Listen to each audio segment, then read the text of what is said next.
This is The Unstarving Musician, and I am your host, Creator Rabanzo.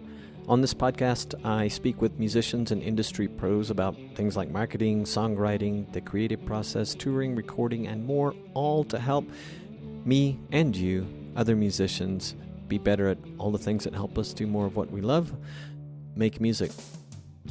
Hey, this episode is powered by Liner Notes. Learn from the hundreds of musicians and industry pros I've spoken with for The Unstarving Musician on topics such as marketing, songwriting, touring, license, sync, and much more. Sign up for Liner Notes. It is an email newsletter from yours truly in which I share some of the best knowledge gems garnered from the many conversations featured here on The Unstarving Musician.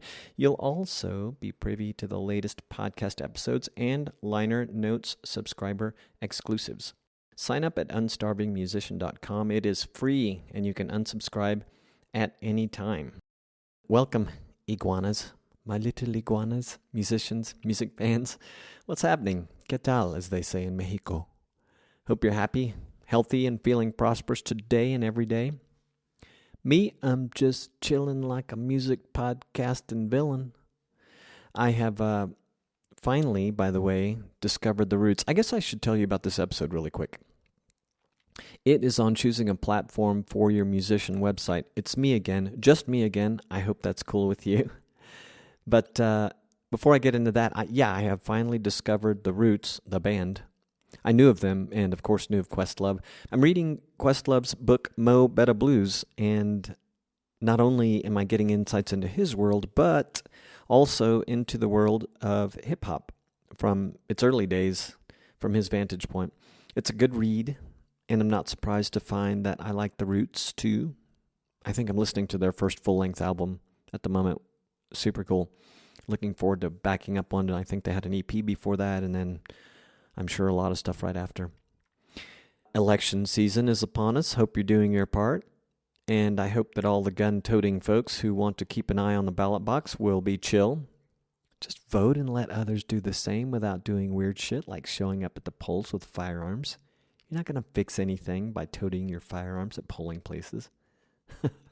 On a happier note, a non-political note, I went to the most amazing tap room and pub in the Roma neighborhood of Mexico City this past weekend. Really good food, really good beer, really nice people. The Day of the Dead festivities were beginning that night, just this past Saturday night before Halloween.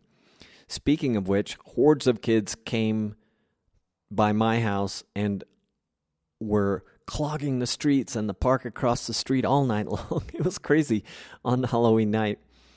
Yeah, it was something else. It didn't look like anything I'd ever seen in the U.S., even from when I was a kid. It was just like, it might as well have been Christmas or something. I don't know, like a Christmas parade outside. It was pretty entertaining.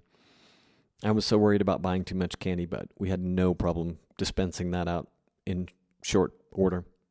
Today, as I'm recording this, is actually Day of the Dead, or Dia de Muertos, or Dia de los Muertos, however you say it, as I'm recording. The holiday is a big one here in Mexico, and it's actually rooted in some interesting and lovely tradition. I've reacquainted myself and learned a little bit more about it, thanks to the help of a friend who sent me an article in Spanish, which I diligently read through, had to use Translate a lot just to make sure I was understanding what I was reading. But that was fun, and I'm putting in a small article in the show notes for you, not the one that was in Spanish, but another one that seems from a good website about the whole, it's called Mexperience. That's the name of the blog or the website. It's a cute name, about the whole experience of Mexico. But they seem to have a pretty nice article I glanced at before pressing record, where you can learn about the roots of Day of the Dead. All right, so let's get into the meat of this episode, which is choosing a platform for your musician website. And this, of course, is for those of you who maybe don't have a website yet. Maybe you're just getting one together. Maybe you think the one you have sucks, or maybe you want to pass this on to a friend. But my short list of platforms for musician websites include WordPress, Bandzoogle, Wix, and Squarespace. And each of these platforms features a content management system known as CMS that makes building a musician website easier than ever. So that's what we're going to talk about in this episode. And they're There are a few other popular options, so you're by no means limited to my short list. But choosing a platform should start with knowing your goals. So think about writing them down. You probably want to have a blog section, a photo gallery, a store for selling merch, a contact page, an email sign-up form, a music section, and an electronic press kit page or an EPK page. So with that in mind, your goals may be to promote your brand, grow your email list, sell your music and custom merch, up your professional image, showcase your music, and or to promote upcoming performances. And this is the stuff you want to think about before you begin setting up your website. So here's some important considerations when you're looking at the different platforms. Starting with ease of use, you definitely want site visitors to be able to find what they're looking for, whether it's your latest music, upcoming performances. Your site should be easy to build and easy to use. All the platforms I mentioned excel in these categories, so you're in good company. As the site designer, though, you just need to decide how much you want to invest in learning how to customize your musician website. The next consideration is pricing. Most musicians I know are on a budget. Even if you're rocking it, so to speak, you surely have a budget of some sort. And all the mentioned features, all the platforms featured in this episode, the ones I'm going to talk about, are affordable and some a bit more than others. Then there are design and feature considerations. So whichever platform you use, make sure it supports your goals. Then there is support. I'm a big one on this. There will come a time when you need help, either because you're learning or because something has gone wrong. So choose a platform that's known for, and a plan on that platform that's known for quality customer support, okay? Very important. Very important. Ownership and portability. This is huge as well. You might choose a platform and then one day decide you want to switch to another. Maybe you initially chose WordPress because you were attracted to the idea of learning the world of website design therein, but then maybe you realize it's a bit more than you can chew and want to switch to something that requires less time to learn. There are several reasons that you might want to switch platforms, so it's important to make sure that you can and that you can do so without restrictions. So check the terms that dictate taking your website content somewhere else. Make sure it's easy enough to do. And there really are pros and cons with each of these platforms that I've mentioned thus far. So let's take a look at them in brief. Okay, let's start with WordPress, specifically WordPress.org. It's considered by many to be the best website builder software to start your website with without hiring a developer or coding from scratch. It's considered to be a self-hosted option, and you can choose from a plethora, a cornucopia of website hosts. It's a free open source website builder that gives you full ownership of your website without any third-party control, and it gives you maximum privacy. So the pros of all this is that it gives you complete control, as I said, on every aspect of designing your site and your online presence. It can be used to build any kind of website too. There are thousands of high-quality pre-made WordPress themes, which are basically templates, design templates that you can use for your website's design. It provides a drag-and-drop page builder, many options in that regard, that allow you to easily create your own custom designs using drag-and-drop editor. So that means no coding needed. And that'll be the case with all of these websites, all of these platforms, rather. WordPress gives you access to more than 59,000 free WordPress plugins. That's a lot. And plugins are, in case you're not familiar with them, they're apps for WordPress that let you add additional features and functionality to your website, such as a shopping cart, contact forms, Google Analytics, so you can kind of get some insight into who's visiting your site, from where, when, all those good things, a photo gallery, social media tools, live chat, etc. Plugins make it easy for you to integrate your website with popular business tools too, so you can automate and streamline various recurring operations. The website builder is fully translated in over 75 plus languages, and it allows you to easily create multilingual websites, although I'm not sure how many musicians I know will do that. Some of you might, though, right? Like maybe Spanish and English is a good example, or some other pair of languages. Comes with robust SEO tools that search engines love, and ensures that your website will do better with rankings in the search engines so that people can actually find you. Now, here are the downsides. You will have to manage your own website with WordPress of this type, which means you'll need to familiarize yourself with a new system, sort of. This it's kind of a slight learning curve. It's easily overcome by many users, but it can feel a bit difficult in the beginning.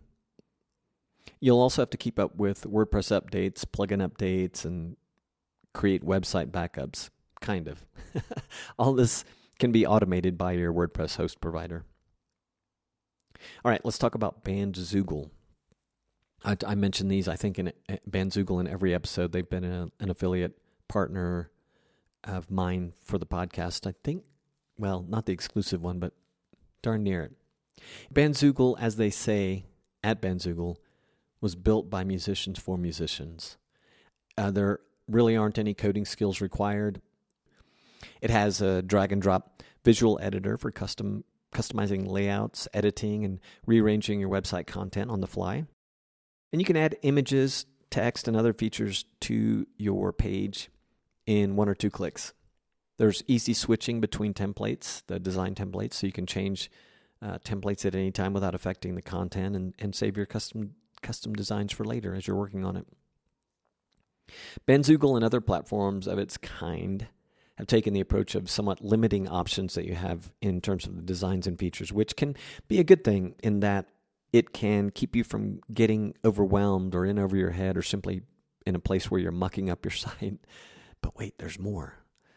They have EPK-specific preset layouts, so you can easily create a professional electronic press kit to share with media and industry people.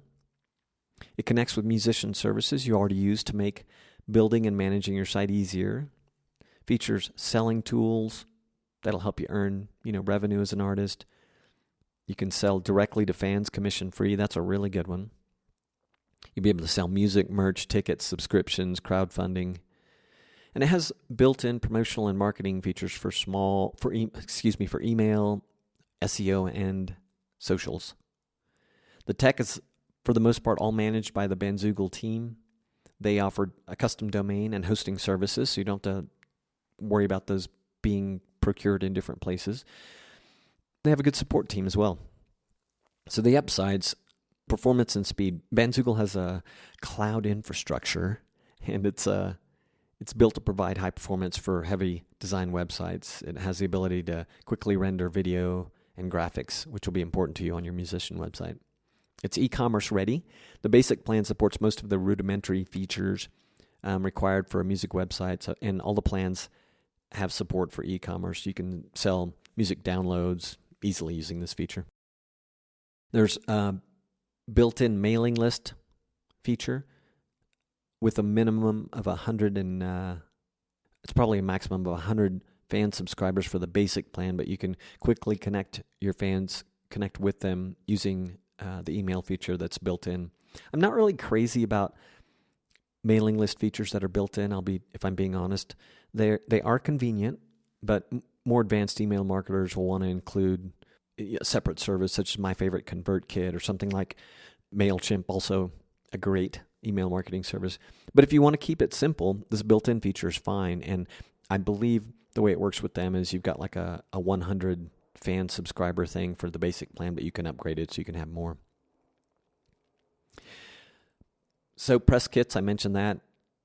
Every plan supports the electronic press kit or EPKs, and it has all the security features you need. And more advanced plans have loads of additional features. Advanced features that you can get, for instance, are video headers, inventory tracking, sound scan reporting, album pre-orders, and more. You can sell tickets, merchandise, video files, and media files on these plans. Overall, it's a feature-rich way to develop a musician website. And they have a trial period with every plan. You get like a 30-day free trial, which many people love, myself included. Most of the hosting platforms do not support that, though, so this is kind of a unique thing to Bandzoogle. They provide a lot of data insights by having their own reporting system, which does render in like interactive data analysis. If you're into that, you ought to be a little bit at least. And it has a unique feature that gives you the ability to do location targeting. So like with that feature, you can target bands in specific locations with custom emails. So like if you're organizing a tour, you can sort of hit the right people at the right times. So the downsides are like with add-ons, when it comes to a custom email inbox, as I mentioned, it's not part of the plan. So email hosting has a separate pricing. That's for a custom email inbox, a custom email address, I would imagine.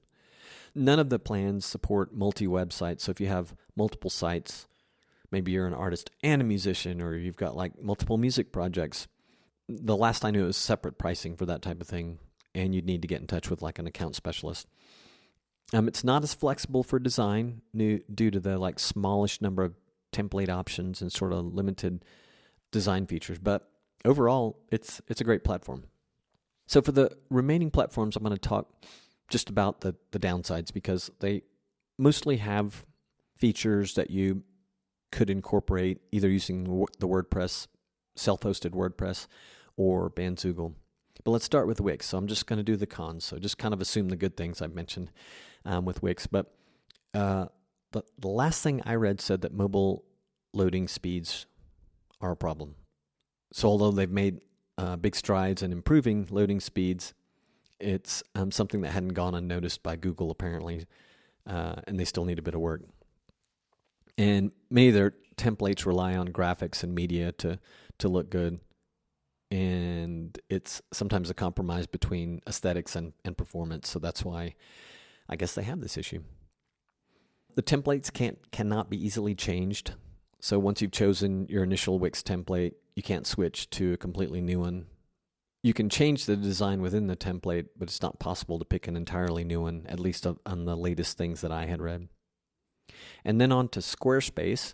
Again, this is kind of based on the latest stuff I've read. And when I pick on these guys for just the cons only, again, they have some good things, or I wouldn't be mentioning them here. A lot of good things. This stuff is always going to change. But as of right now, as I'm recording this, so Squarespace, just the cons, just the downsides. So no phone support, upgrading from one of their older to newer versions requires a site rebuild. That is stupid. That probably isn't going to be a thing if you get a plan, though. But if you're already on one in the situation where you're on this specific version to a new one, that's weird. And they don't have a free plan option like to start off with. And then WordPress.com.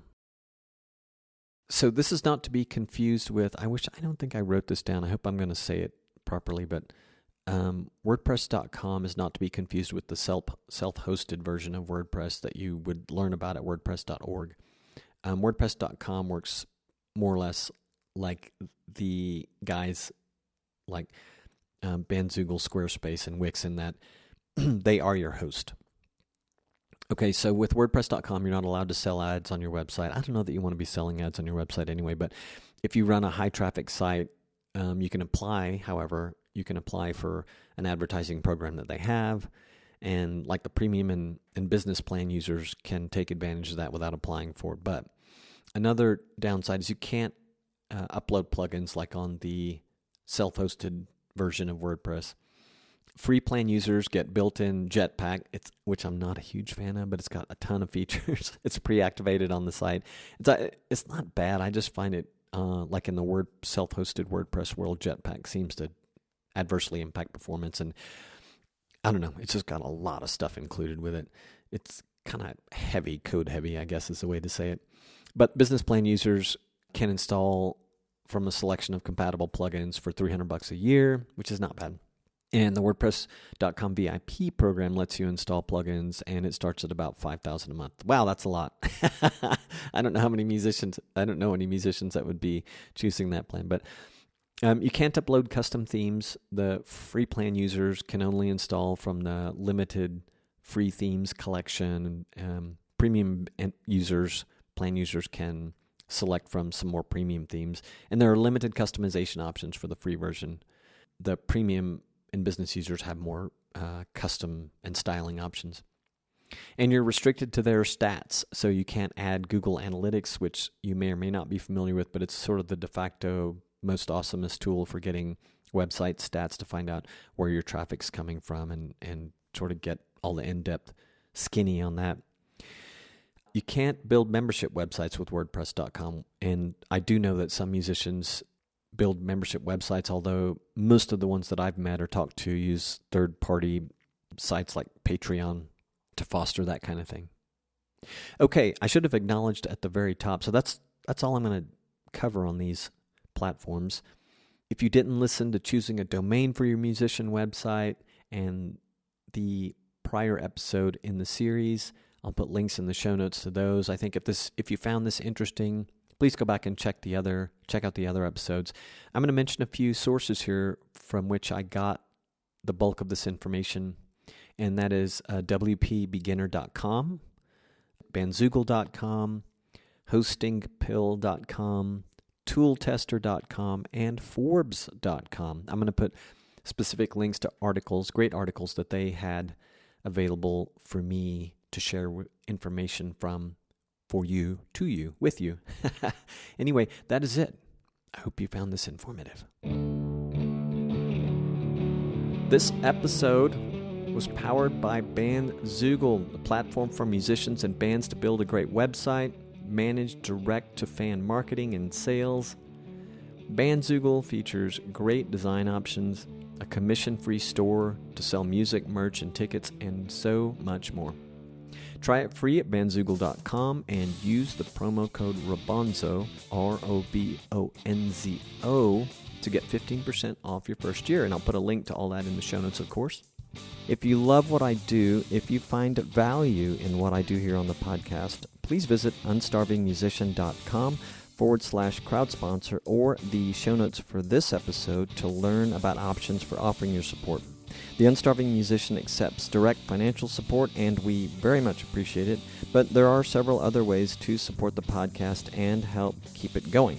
Again, you can learn more about those options for supporting the Unstarving Musician podcast at unstarvingmusician.com/crowd sponsor. Please help others find the Unstarving Musician podcast by following or subscribing on Apple Podcasts or wherever you get your podcasts. It really does help. And if you have feedback, please go to unstarvingmusician.com to get all my contact info. You can text me, call me, email me, leave a voice message right there on that page. Just go down to the bottom of the page and you'll find everything you need to know. I really would love to hear any of your comments, suggestions, questions, whatever you've got. And you can find links to just about everything talked about in this episode at unstarvingmusician.com/podcast. All right, I'm peacing out. Thank you for listening and sharing with your musician friends and fellow indie music fans. Peace, gratitude, and a whole lot of love.